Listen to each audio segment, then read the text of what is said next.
what is the best and easiest way to deal with prep during holidays, traveling, family events, tips, advice, how to stay on track best during those times, if you slip, what can you do better yourself, not making yourself feel guilty. Don't feel guilty. Just don't. What's up, YouTube? It's Elle here from Best Fit Body Fitness. As part of my bikini prep series, I have not filmed in 2 weeks anything, so I threw out on Instagram and Twitter last night about a prep, post-show, and fitness Q&A, and that is exactly what I'm doing today. So I've got a bunch of questions that I'm going to answer, and hopefully it helps you guys out. I'm going to answer them kind of quickly. I feel like everyone says that, and then they spend like 20 minutes on each question, but I'm going to try and get that information out to you as quickly as possible because everyone knows that I could talk a lot. Sierra Rose Fit, doing my first show in March, totally fangirled when you followed me on Twitter. Yeah, I followed a bunch of people on Twitter the other night. I've been trying to follow more people and interact more, so I get to see what you guys are up to, and so that was fun. So I think anybody who favorited my tweet about kind of following more people, I was like, yeah, I'm gonna follow you. So if you're on Twitter and you tweet to me, I'll follow you back. I like to see what y'all are up to. But back to the question, what is the best way to know what poses work for your body? Oh, she asked a couple questions. First one, what is the best way to know what poses work for your body? Hire a coach, to be honest, or experiment and choose what looks best. I mean, there's no set in stone way to tell, but get a second opinion, hire somebody. I do online Skype posing, so that's an option for anybody that wants to do that. I'll do that with anybody, across the world. I do Skype all the time with my clients. Or, just wing it, because if you don't have a second opinion, you don't really know necessarily what's best. Next question, when is the best time to book a photo shoot? It's funny because I just posted a throwback photo, Flashback Friday photo of Marcus and I 2 days after our last show of the season, and we were so bloated. We were because we ate Saturday night, and then Sunday we didn't eat much, but because we knew we had the photo shoot, but I felt not my best. So I think that I would rather do it 2 to 3 days before the show, maybe the Wednesday of. I would recommend that being the best time to do it. How do you keep your confidence on stage without comparing to others? When I compete, I don't even, I always look at who else is there and stuff, but I never look at the girls on stage. When I get off stage, I'm I don't even know what they looked like on stage. I'm focused on me entirely, and that's how it should be, and that's how it should be throughout your whole fitness journey.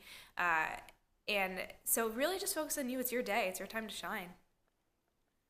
Ring my bell. About how many times a week should cardio be done off season, trying to get good quality muscle, but also trying to find balance? Okay, so say you are doing 6 days a week during your in-season, do 5, 4, 3, change up whether they're hit and miss or just completely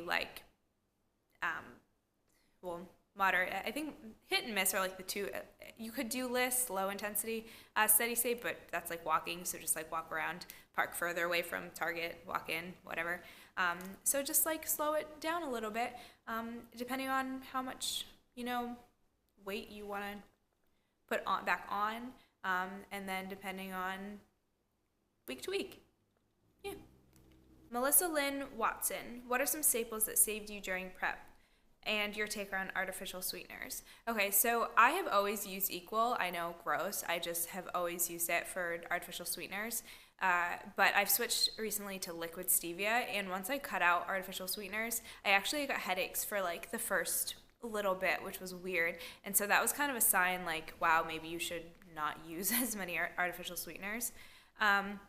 So I've switched to liquid stevia or stevia, powdered packet stevia. And then things that saved me during prep they weren't extra things like that. I found that chewing gum makes me hungrier, but volume foods, so things like spaghetti squash, butternut squash. I just got this new air fryer, which is amazing. It's going to help so much in prep. Just basically puffs up sweet potatoes and stuff, and I was eating 100 grams of sweet potato, and normally if I were to eat just baked, or I usually microwave it because I'm lazy, is this big, and then 100 grams of the air fried sweet potato is just so much more volume, so that really helps me mostly during prep. Not gum, not Walden Farms, not like seltzer water. That stuff doesn't help. You're just hungry. You're just hungry and like you just have to like push through it. Okay, I swear _ it's healthy. Most cost-effective tips. Finding a coach, hair, makeup, posing, practice, suit, shoes, basically everything. Any tips would be awesome. I am actually super excited because I'm in the works. I'm like literally doing the math out for this. And that's why I haven't filmed, because my next video was going to be this video. It's going to be like budgeting and the costs of prep. So that takes like a lot of work, because I am going to do everything and tell you, you know, what you necessarily like absolutely need. And then things that like if you want to bring your best package to the stage, you may want to invest in this. So that is coming. Don't you worry. _ do you have advice for coming back down to earth after competition? Ah, yes. Coming back down to earth. Oh, you're on such a high. You were on such a high after a competition. Whether, you know, it's just such an amazing thing to be around all the people that get it, because maybe your life is filled with people that just don't get it. And it's tough. The glam, the grossness from the tan, the whatever. It's a lot of fun. It's a lot of craziness. Set new goals. Find something that is not based solely around your appearance. Tell yourself you're gonna go, you know, do an activity that isn't the gym and that isn't necessarily fitness related. CDelP_fit. Picking a show, date, and location. I've had very different experiences competing in different areas and would love your feedback. Okay, so my first show was in Michigan. It was the Nicole Wilkins Classic, Natural Nicole, I don't know. It was in Michigan, and then the rest have been in the East Coast. And I recommend, I mean, picking a show kind of depends on like if you want to travel or not. So stay in your region. Like, stay in your area. I mean, if you're traveling, like, that's cool, but, like, there's no need to go elsewhere. I think that different places look for different looks, but that is not set in stone anywhere, so you don't really know. I don't know. It's really hard to tell, so you can, you know, picking a show in your area is just best because you don't have to travel as much, I guess. So this question is kind of broad, but if you are, I would say, 20 pounds away from like a state, I mean, pound-wise, it's like there's so many different factors, but if you are extremely far out from being stage ready, don't go right into a prep. Make this a lifestyle first, and I think a lot of people don't get that. Wait until you have had some experience with fitness, learning your body, maybe, you know, building more muscle. There's no set in stone amount of weeks that you should take to prep for a show. But I would say between 16 to 20 weeks if you're a natural competitor, that is the best, like, the longer the cut is, the better. And I think someone else asked this, so I may not answer it later on, but the longer the cut, the more muscle you'll preserve and the less kind of shock you will put your body into. So it's better to cut slow. Don't be in a rush. You have a whole life to cut. Cut slow. Okay. Lil Brit Fit. How do you stay motivated and inspired during a longer contest prep? Whew, okay, this is tough. Honestly, I don't have a problem being motivated during a long prep because that goal, that prize, like, well, the prize, like the end of it, is like there, and I can see it. Maybe it's not like super close, but I can see it. But I think if you're struggling to stay motivated during a longer contest prep, is to set like smaller goals and keep yourself excited. Don't make the whole world be about, like, your whole life be about the contest prep. Like, do other things. Best way to train if you don't necessarily want to get on stage but want to reach the same type of goals. Train with consistency. That's one of the best ways to do it. If you don't want to get on stage but you want to, you know, see results, don't get discouraged. Be consistent with your, like, everything, and you'll get there. Chell_O_fit. Dealing with post-show reverse diet, how to overcome the want to eat since there's no goal in sight. This is so hard. You really do. You want to eat everything that you haven't had, most likely, after a show. You just have to have a lot of willpower. It's the same. You're the same person that had that willpower during prep that you do in your off season. You just have to keep that in mind. Like, you are capable of it, and so be focused and don't give in. And it's not that you can't ever have it, it's just not right now. And I think the hardest part is during the reverse diet, when you're still in deficit calories, you haven't even reached maintenance yet, and those are the hardest parts. You're like, but I'm done with the show, why am I still dieting, why am I still hungry? Those weeks leading up to your maintenance calories and then your surplus, or whatever your goal may be for your off season, you have to be hungry. You are still technically dieting after the show. If you go over your macros, though, don't kill yourself. Don't, that's so extreme. Don't beat yourself up so much over it, because that one day unless it kind of continues and adds up and it's over and over and over again, it's not going to completely derail you. So be a little bit nicer to yourself and let it slide if you have a day where you go over your macros. Life still goes on. Kristen Sarah Fit. Do you adjust your macros if you're injured and can't work out, and if so, how much? How much is dependent on you, but yes, I wouldn't cut your macros if you're injured or sick. Don't cut them. Your body is working really hard to either heal you or get you through a sickness or anything like that. A lot of people say to me, like, I'm sick with the flu. I'm not working out. Should I cut my macros? Honestly, I say no, don't do it. I say eat normally because your body needs it. So that's my thought. I don't know what other people think, but that is my recommendation for you. Callie_Stan90.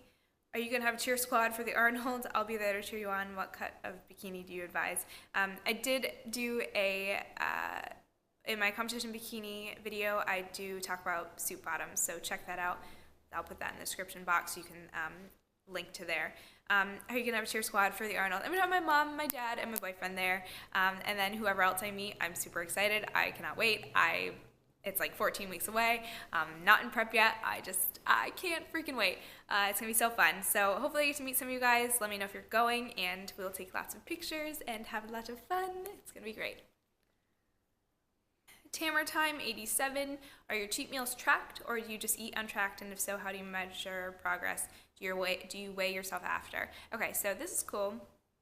Talking about the Arnold. Phone just won't stay in my hands today.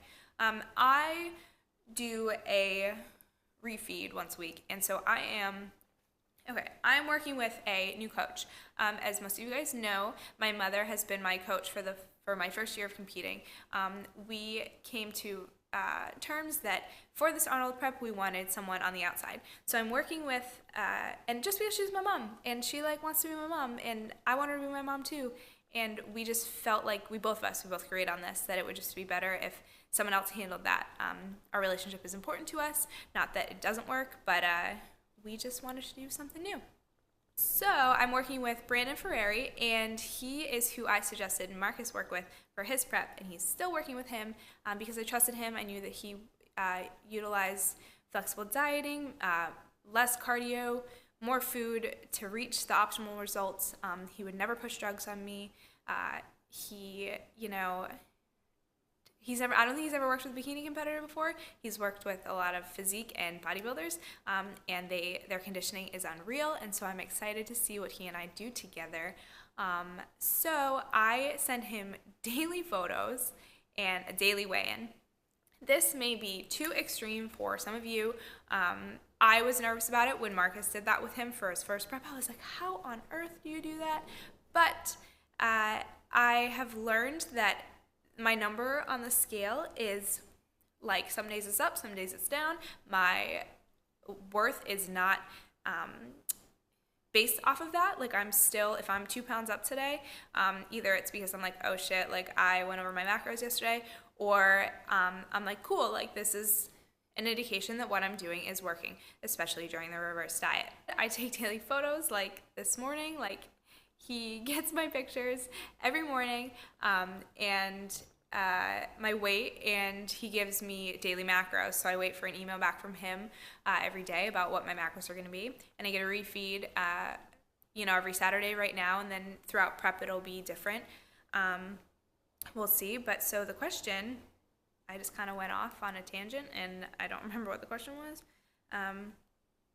Cheat days during prep. So he gives me my refeed, and whatever my refeed is, I'm either like save calories and have like a cheat, or I'll just stick with the refeeds. In prep, I'll definitely just stick with the refeeds and not have a cheat. But right now, I just go untracked, but I save calories for it.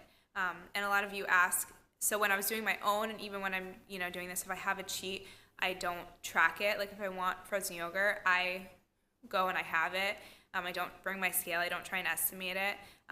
If I had to, I probably wouldn't eat frozen yogurt because I don't want to have to track that. It's my one treat that I have per week. And if I want another time, like I guess I'll track it, but I never have. I probably never will. How do you deal with wanting to overeat and cravings while PMSing? Do you think it's good to give your body more food during that time, or do you resist and stick to your regular macros? Okay. I luckily don't deal with that. I don't deal with I don't have bad periods. I don't PMS. I don't get cramps or anything like that leave me in bed or anything. So I'm lucky, and I'm sure that if you do get it badly, it's a real thing. So I think that you know your body best. It's not an excuse to binge. But if you're feeling like you need like 40, 50, 100, 200, I don't know, calories extra, listen to your body. I can't tell you yes or no. It's like, don't let me give you permission for that. It's one of those things that you have to kind of think about. But I'm lucky. I don't deal with that. So maybe I do, and I just don't notice it. And so I don't I found like this works for so many things in life. If I don't give like credit or blame something on one thing or another, I tend to do well with it. So if I was like, oh, I'm PMSing, I need to eat this and this, or I'm like, oh, I'm just hungry, like, damn, I'm hungry. I don't let it kind of take over me, because then those thoughts kind of continue. That's how I feel about stress too. If you say, oh, I'm so stressed out, this stressed me out, you are giving the stress the ability to kind of take over you. So think about that next time you feel overwhelmed with something. Don't let it consume you. Oh, my girl Lacey. All right, this is the last question I'm going to answer. Lacey asked, I want to know your pre-stage ritual if you have one.